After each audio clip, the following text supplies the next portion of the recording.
In an unpredictable world, you can't simply wait for change to happen. We created McKinsey Live for leaders like you. Our global experts break down the need to know on the issues that matter most to decision makers and to society. We'll introduce you to leading research, new and transformational ideas, and practical knowledge and strategies, all to empower the changemakers of today, enabling you to step forward boldly, tackle real challenges, and drive change with clarity and purpose.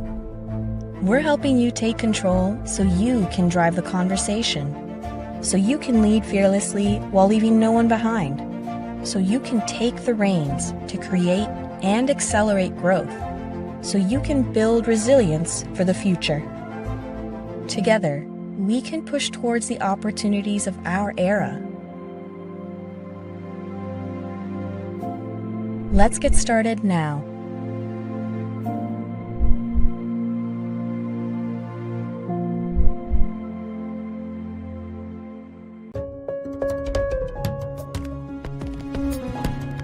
Welcome to McKinsey Live. Today's moderator is Lucia Rahili.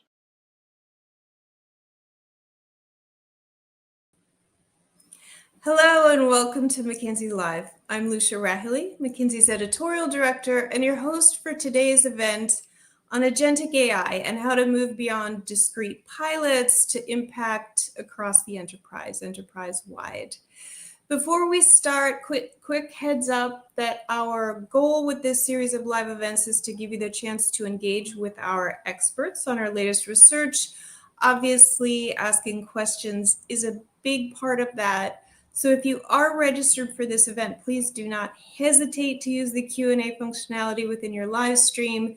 Given the topic, I will caveat that we have a very large group in the audience today, but we will take your questions throughout the session and answer as many as time allows. Joining us today are two of our experts on agentic AI and technology more generally, Clemens Hjarter and Dave Kerr. Clemens is a senior partner, and he is the global leader of McKinsey Technology, where he supports prominent companies embarking on digital transformations across a range of industries: tech, media, financial services, advanced industries, private equity, and so forth. Clemens is based in Copenhagen. And Dave is a partner of McKinsey's London office.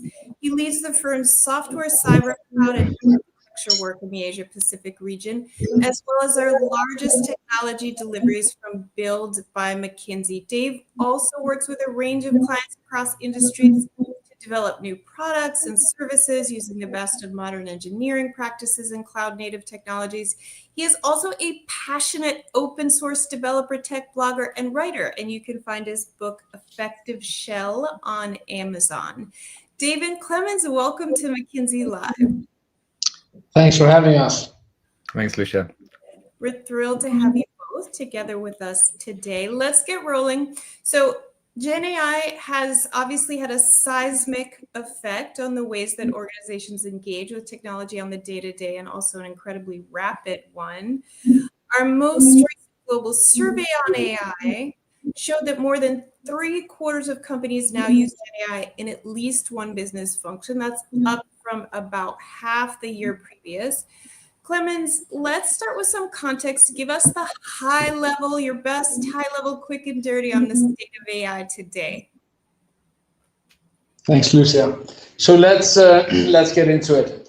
So this is a really interesting time in technology. The emergence of Gen AI and agentic technologies has been a real inflection point in the technology history.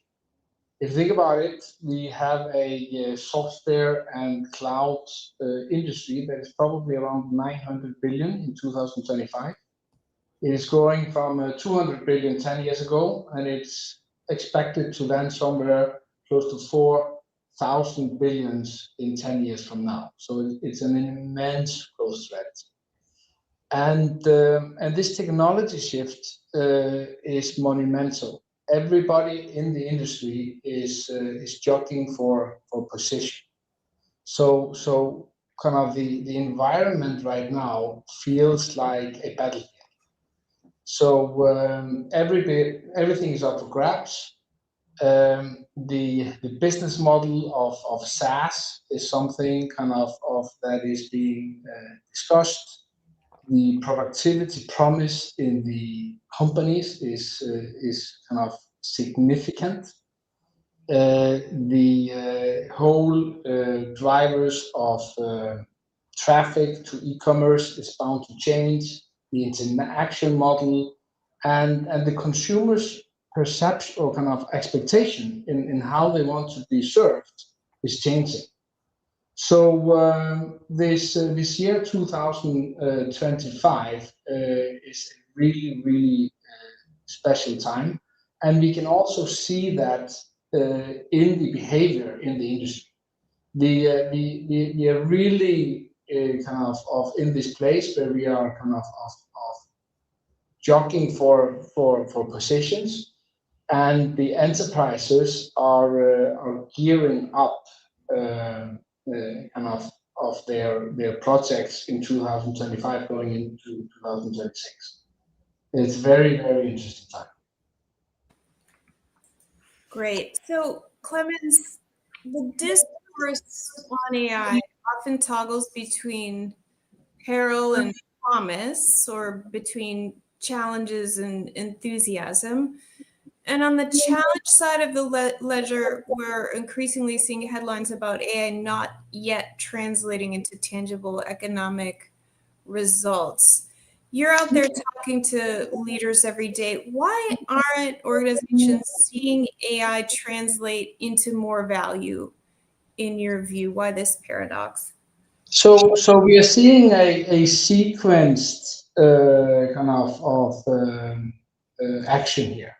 So we are seeing like a massive growth in some of the most easy use cases. If you think about the consumer ChatGPT that we all use every day now, that is the largest part of this market by far. The second big use case is the whole software creation process, which is kind of is quite kind of deterministic and kind of well documented, and we are seeing significant kind of traction there. But the story is changing during 2025.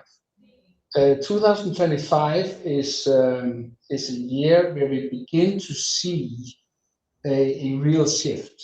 Kind of the top 20% of companies are beginning to see real traction, and they are setting very ambitious budget already for 2026.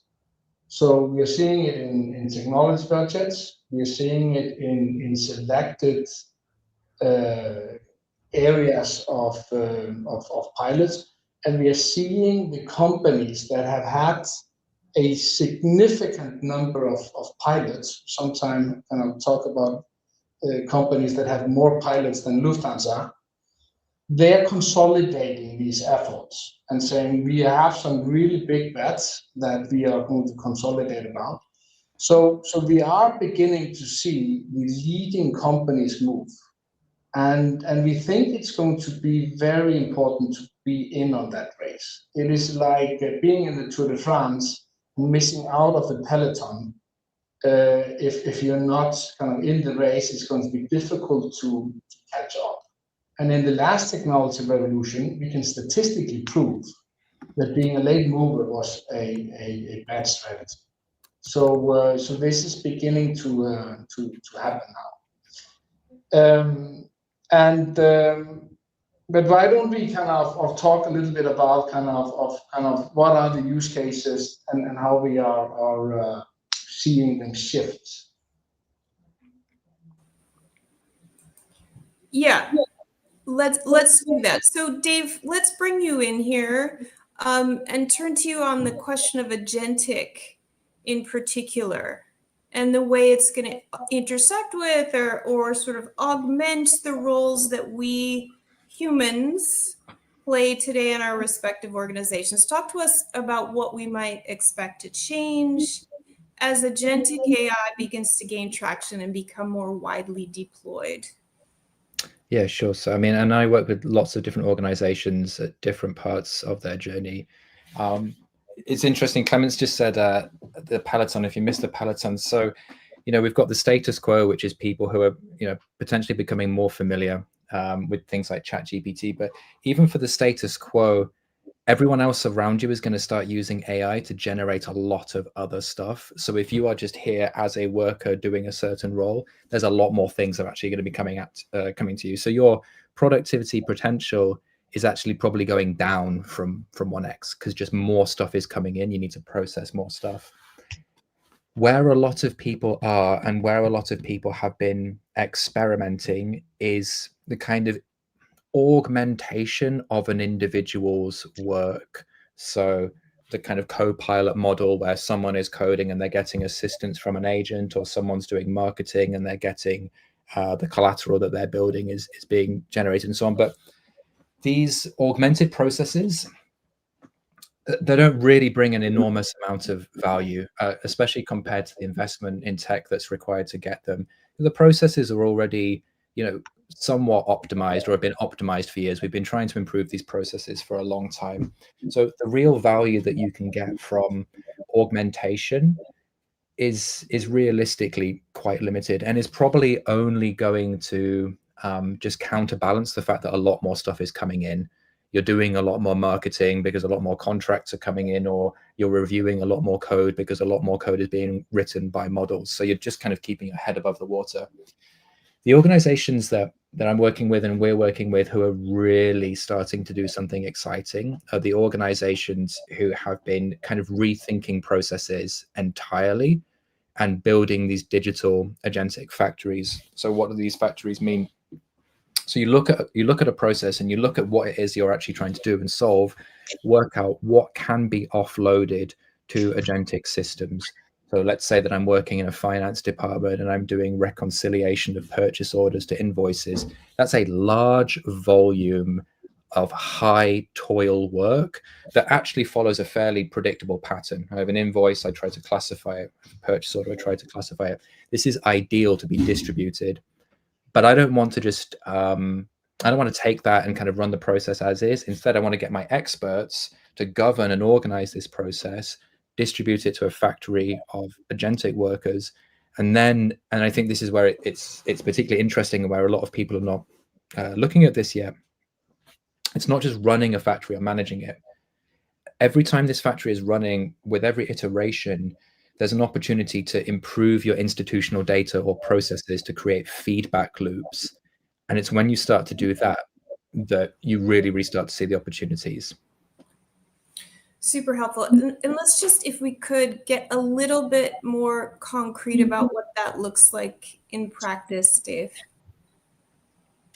Super. So this is a screenshot of 3 iterations of a process that I've been working on with a financial institution, and it started quite simple. It was a development of payments technology process, which is a digital factory process. Is we have initial specifications, and then we get the agents to write technical stories, do technical designs, write code, do multiple iterations of the code, run tests, and so on. And this kind of fans out.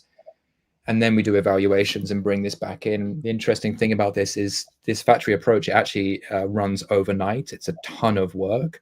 And then that leaves the team of experts the entire day, the next day, to evaluate what's happened. And then this is where it gets really interesting. Not just evaluate what's happened, but actually take this as an opportunity to improve the institutional knowledge. If something doesn't happen the way it's supposed to, rather than just kind of correcting here or there, actually improving things like standard operating procedures, processes, documentation, and so on, so that the next time that factory runs overnight, the data is better, the standards are better. And that's the standards that are not just shared across the agents, but vendors, internal teams, and so on and so on. So with this factory running, not only are you actually running this process, getting the AI to work on much of the high toil tasks and distributing this across many different actors, but you're also creating this flywheel that improves your institutional data and kind of has a compound interest effect. Every time you're running it, the data gets better. Excellent. Clemens, do you want to add in here? Do you have a specific example you can share where you see this happening? Yeah, happy to. So, well, we will probably be showing you a little bit more technology in this call than you will typically see in a McKinsey call. But kind of just to take one concrete example that is driven from strategy in a large bank. Most of the large enterprises are now moving into doing this where it matters the most. In a normal bank, you would be spending up to 6 to 8% of your cost base on kind of financial crime. And the onboarding process is a very good kind of example of a long, complicated process. If you want to onboard a corporation, a wholesale kind of relationship into a bank, this is something that can take months. And this is a process where you have kind of very, very many kind of complex steps. It's everything from profile initiation, enrichment of kind of the customer profile, the initial risk assessment. You will have to do many complicated searches to kind of create the ownership structures of beneficial owners, kind of do all kinds of external adversarial media screening, internal blacklist lists. And there's a number of things that you actually have to kind of go through. And this needs to be done at a very high accuracy. You need to call on humans in the right kind of process skills. But this is no longer a process where you're just using a tool to help you in individual steps. This is a real end-to-end transformation of a process. And this is complicated to do. And the industry has not yet given large enterprises all of the tools needed to do this. And that is why we are seeing in the very largest institutions, they are building their platforms to do these kind of things, to be able to create processes that kind of go across these things. And if you think about any enterprise today, and this is going to be the reality for any enterprise, they need to break out of siloed and horizontal implementations. They will all be relying on existing applications of kind of things that are doing their CRM or things that are doing their ticketing systems or their ERP system. They will have a number of own developed systems. And for any end-to-end process, you will have to use resources from many of these things. And this is what has been holding back many large enterprises and has caused a little bit the lag that we have seen in adoption in businesses compared to consumers. This is just much more complex. And that has forced us to really innovate and say, how do we actually solve this problem? And how do we break it down? How do we make sure that it's secure? How do we make sure that you get the right evaluations? And kind of for something that really needs to be enterprise, that's an unsolved problem. And that's why we would like to introduce you this concept of the Gen AI mesh. We will be showing you a bit of technology the next 5 minutes, but this is actually the realities of what is now being implemented in some very vast institutions. David. Yeah, that's right. It's a topic that's close to my heart, because maybe 6 months ago, even 12 months ago, a lot of the clients we were working with and the technologists I was working with were saying, should we use platform X or platform Y for our agentic work? And that was just never really the right question, because one platform, one technical solution, one product is never going to solve everything in a complex enterprise. Like Clemens mentioned, to break out of silos, you have to distribute work across many different systems. There is not, I'm talking from a tech perspective as well. There's never going to be one system that solves everything. In fact, the complex stuff, of course, is across many different systems. So this idea that I should pick one platform or another platform or kind of have a bake-off between their capabilities, it's kind of always absurd. And there's always ones that the software suppliers are always trying to push for. There's one software solution that will rule them all, but it's never one solution. It's how you bring all this stuff together, orchestrate it, govern it, make it observable, manage security across the stack. And if you're not thinking about this kind of distributed architecture, you're never going to be able to break out of these little silos. You're never going to be able to run workloads that span different parts of the organization. And that's what the idea is behind a kind of agentic mesh, which is really that the technical systems that we work with have always been big, complex, distributed systems, message queues, CRM solutions, banking systems, all of these different things, the systems you're building yourself, the off-the-shelf solutions and so on. We've always been having to try and find ways to integrate them. As soon as we add agentic AI, we're just adding more nodes to this big, complex mesh, and we're making it less predictable and less deterministic. So obviously, more distributed and more complex. So I just recorded yesterday a little bit of kind of some of the stuff that I'm working on with my team at the moment that we're building with clients, which I think kind of brings this to life a little bit. It doesn't really matter the technical details of what you're about to see. We'll just kind of like briefly talk over it, but I think it's important to say that this is real. It's happening. It's what we're building with clients, and in no cases where it's valuable is it locked into one system. So what I'm seeing on the screen at the moment is Google Cloud. Google Cloud, I've loaded in a load of data, lots and lots of unstructured data. And I use this in my day-to-day work because I ask my agents that are running on Google Cloud to actually analyze some of the things I'm doing against protocol documentation, hundreds of pages of specifications. That's great. Google's very, very good at searching through lots of unstructured data. It's far easier than me building, say, RAG systems from scratch. But that's not going to solve all of my problems. It's great for the use case that I'm using it for. It's great for many other use cases as well. But I'm also running a lot of infrastructure. I create lots and lots of test environments. So I use Azure, I use AWS. So I've got AWS here. So I also run agents on AWS. I run them to manage my AWS infrastructure. AWS is very good at infrastructure, except in the last 48 hours. So I'm going to be using AWS agents as well. I'm going to be running things across different cloud environments. I'm going to be running things on data centers. I'm going to be running things on air-gapped environments. So what does that mean? It means that the tech I'm using, it needs to be portable and it needs to be standards focused. Because if I can't run things in different environments, or if I can't interconnect things, I'm never going to be able to do anything that gets outside of these little silos, of these little horizontal solutions. To do something that's truly transformative, I need to span all sorts of different types of data. Much of my data is going to be resident in certain locations. I may not be able to move it around. That doesn't mean that all these different technologies, I have to pick and choose one or the other, but I need to be able to bring them together. And that means I need to be able to govern them. What we're seeing here is some open source technology that's available, and some of our clients are using, and many people are using.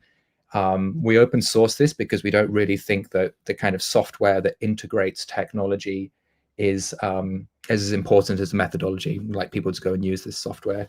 This is treating different agents running across different hyperscalers and different environments as resources in a distributed system. We're actually using a technology called Kubernetes, which most enterprises have, which is really for running hardcore enterprise workloads, resource managed, isolated from a security perspective, governed from a security perspective. It's for managing kind of microservice chaos, where people are building many, many different systems. We don't necessarily trust all of them. We need to govern them. We need to manage them. This provides a great kind of lowest common denominator environment to run agentic workloads across different cloud providers using all sorts of different technologies.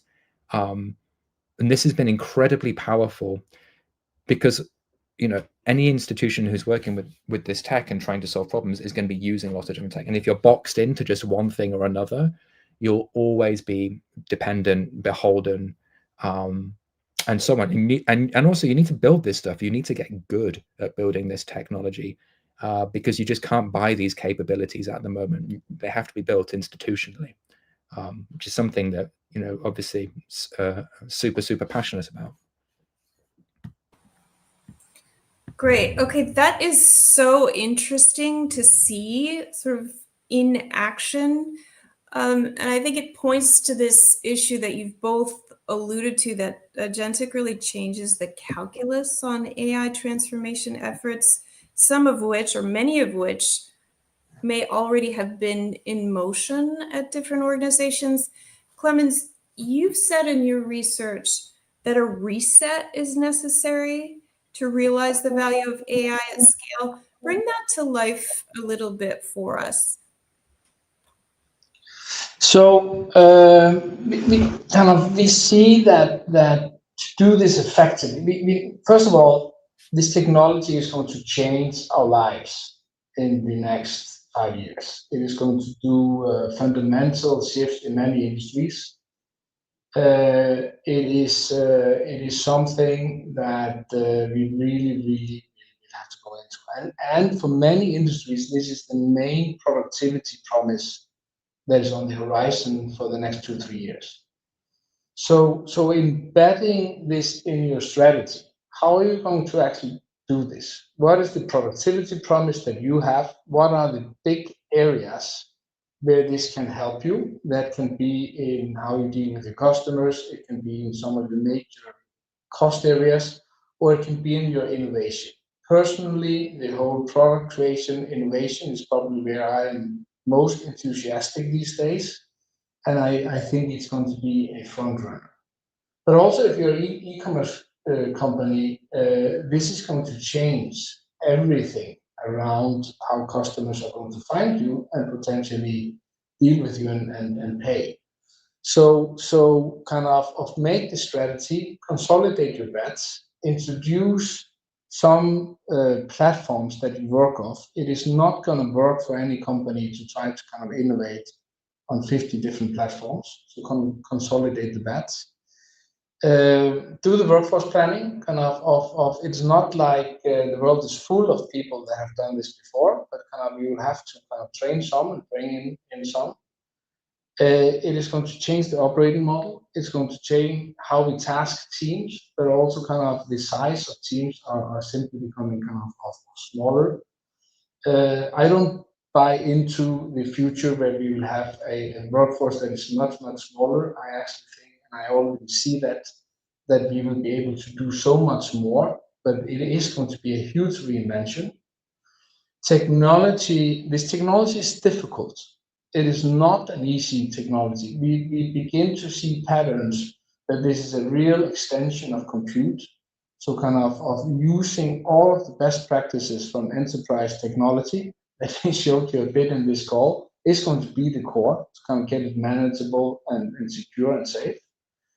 And then lastly, data is it can help you with structuring your data, but kind of ultimately the data that you put in is kind of what you can get out. And then lastly, the whole adoption and the scaling paradigm is going to be super important. So treat this as a core element of a strategy, do the prioritization, and be ambitious. That would be my parting advice. Thank you, Clemens. Okay, I'm mindful of time. I would love to fit in at least one question from our live audience. Let's take this one. Clemens, you mentioned that this is not an easy technology. What are some of the biggest risks that organizations should be watching out for as they embark on these transformations? So, I mean, there are very concrete risks if you're relying on this technology that in nature is probabilistic, and you don't do kind of your implementation in a managed way. You can be putting kind of yourself and customers and employees at real risk. We have seen cases already where there has been physical risk on people because of bad AI translations. and therefore, kind of this needs to be implemented in a secure and evaluated way. And in all regulated industries, this will not fly if you are not having the right governance kind of policies, the right process control, both in process and out of process. So it's an amazing promise, but it needs to be done right. Dave, anything to add quickly there? Yeah, I mean, I'd kind of almost echo both points. You know, one, be ambitious. You've got to go into prod and build things. It's the only way you're going to get good at doing this. But two, treat every agent and AI system as a potential bad actor that is incredibly creative at finding ways to do things.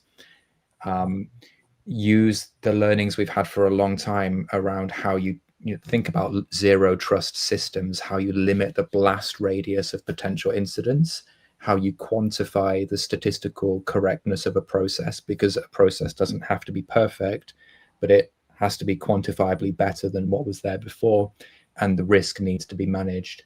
And you will only do this by building things and getting it out there. So limit the blast radius, but force yourself to build something real.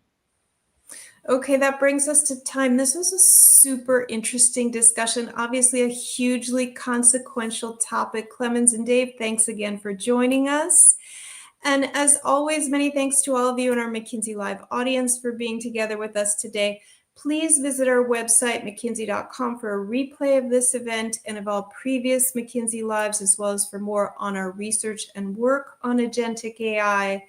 And a heads up that for our November event, we are going deeper into the dynamics of Agentic within a particular industry. Join us November 18th for Agentic AI and the Future of Travel with Jules Seeley and Kelly Ungerman. See you there. Have a great day or evening and be well.